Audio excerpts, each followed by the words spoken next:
ఉంది.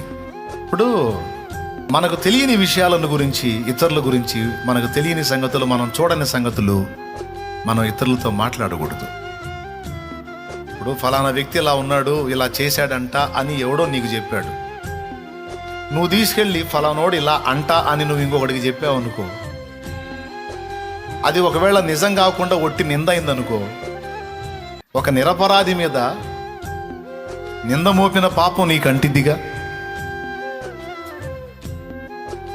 ఒక నిరపరాధిని గురించి అన్యాయంగా ఒకడు ప్రచారం చేస్తే, ఆ ప్రచారాన్ని నువ్వు 10 మందికి పంచితే, ఒకవేళ ఆ ప్రచారంలో ఉన్నది అవాస్తవమై నువ్వు ఎవడి మీద అయితే ప్రచారం చేసావో వాడు నిర్దోష అనుకో,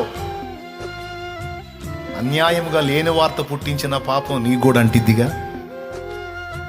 ఒక నిరపరాధి నిర్దోషి మీద నింద మోపి నలుగురిలో నవ్వులు పాలు చేస్తే వాడి కన్నీళ్లకు నువ్వు కారణమయ్యావుగా. అవునా? ఆ నిందను బట్టి వాని కుటుంబం ద్వేషించిందో, వాని స్నేహితులు అతను ఎడబాశారో, వాని బంధువులు త్రోసివేశారో, సమాజం చిన్న చూపు చూసిందో నీకు తెలియదు. కానీ నువ్వైతే అలా నింద ప్రచారం చేయటం వల్ల ఒక నిర్దోషి బాధితుడయ్యాడు. ఇది పాపం కాదంటారా? ఇది కుక్క నైజం.